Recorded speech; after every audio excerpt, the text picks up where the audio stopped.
1965 की फिल्म शहीद मनोज कुमार द्वारा अभिनीत एक जीवनी पर आधारित फिल्म है जो भगत सिंह के जीवनी पर आधारित है। ये फिल्म 1911 से शुरू होती है जब भगत सिंह एक बच्चे थे और उनके चाचा अजीत सिंह को ब्रिटिश सरकार द्वारा गिरफ्तार कर लिया जाता है। भगत सिंह बड़े होकर स्वतंत्रता संग्राम में शामिल हो जाते हैं और फिल्म उनके क्रांतिकारी गतिविधियों, गिरफ्तारी, मुकदमे और अंततः फांसी पर केंद्रित है। फिल्म 1911 में सरदार किशन सिंह और उनके परिवार के साथ शुरू होती है जब उनके छोटे भाई अजीत सिंह को ब्रिटिश सरकार द्वारा गिरफ्तार कर लिया जाता है। भगत सिंह बड़े होकर अपने चाचा के नक्शे कदम पर चलते हैं और स्वतंत्रता आंदोलन में शामिल हो जाते हैं। साइमन कमीशन के विरोध में एक आंदोलन के दौरान लाला लाजपत राय की मौत हो जाती है जिससे भगत सिंह और उनके साथियों को गुस्सा आ जाता है। भगत सिंह, सुखदेव, राजगुरु और चंद्रशेखर आजाद मिलकर सॉर्नर्स की हत्या की योजना बनाते हैं। भगत सिंह और उनके साथियों को गिरफ्तार कर लिया जाता है, उन पर मुकदमा चलाया जाता है। जेल में भगत सिंह और उनके साथियों को यातनाएं दी जाती हैं जिसके बाद वह भूख हड़ताल करते हैं।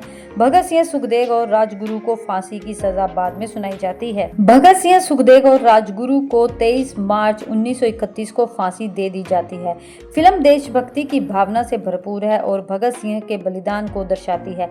मनोज कुमार ने भगत सिंह के किरदार को शानदार ढंग से निभाया है। आपको बता दें कि शहीद फिल्म के गाने काफी लोकप्रिय हुए जो आज भी गणतंत्रता दिवस और स्वतंत्रता दिवस पर बजाए जाते हैं। शहीद फिल्म को 13वें राष्ट्रीय फिल्म पुरस्कार समारोह में सर्वश्रेष्ठ हिंदी फिल्म और सर्वश्रेष्ठ feature film on national integration का पुरस्कार मिला था। कुल मिलाकर यदि कहें तो शहीद एक शक्तिशाली और भावनात्मक फिल्म है जो भगत सिंह के जीवन और बलिदान को श्रद्धांजलि देती है। निर्माता, निर्देशक और अभिनेता मनोज कुमार को जिन फिल्मों ने भारत कुमार का खिताब दिलवाया था उस सीरीज की पहली कड़ी शहीद फिल्म ही थी। देश को आजादी मिलने के 18 साल बाद आई शहीदों की इस कहानी ने उस दौर के सिनेमा और समाज पर गहरा असर भी छोड़ा था। सुखदेव और राजगुरु के क्रांतिकारी जीवन पर बनी फिल्म 1965 में रिलीज हुई थी। यह वह दौर था जब देश अंग्रेजी हुकूमत की बेड़ियों से आजाद होकर तरक्की की अंगड़ाई ले रहा था और वतन पर मर मिटने वालों के लिए दिल के जज्बात कम नहीं हुए थे। आपको बता दें कि इस फिल्म में प्रेम चोपड़ा ने शहीद में क्रांतिकारी सुखदेव थापर का किरदार निभाया था जबकि मनोज कुमार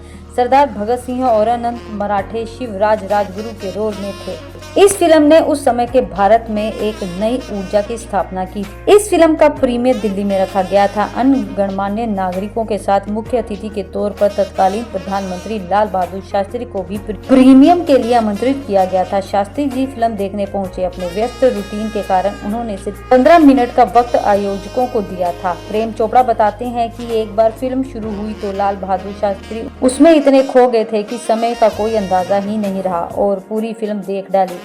इसी इंटरव्यू में प्रेम चोपड़ा आगे बताते हैं कि शास्त्री जी ने प्रीमियम के बाद मनोज कुमार को सलाह दी थी कि वह जय जवान जय किसान नारे पर भी फिल्म बनाए और इसके लिए सरकारी मदद की पेशकश भी की। मनोज कुमार ने इस सलाह को स्वीकार करते हुए दिल्ली से मुंबई जाते समय कार में ही स्क्रिप्ट लिख डाली और इस तरह हिंदी सिनेमा की एक और शानदार फिल्म उपकार की बुनियाद पड़ी। शहीद कई मायनों में आइकॉनिक फिल्म है। इसके पीछे एक बड़ी वजह यह है कि शहीद की कहानी क्रांतिकारी बटुकेश्वर दत्त ने लिखी थी। फिल्म के गीतों में स्वतंत्रता संग्राम सेनानी बिस्मिल अजीबाबादी का लिखा गीत सरफरोशी की तमन्ना भी शामिल किया गया था। बाकी गीत प्रेम धवन ने लिखे थे और संगीत भी दिया था। इस फिल्म में मोहम्मद रफी, मुकेश, मन्ना डे, महेंद्र कपूर और लता मंगेशकर ने फिल्म के गानों को सुरों से सजाया था और इस तरह से ये फिल्म तैयार होकर जब दर्शकों के सामने आई तो इसने पूरे हिंदुस्तान का रूप ही बदल डाला और देशभक्ति की एक मिसाल कायम की।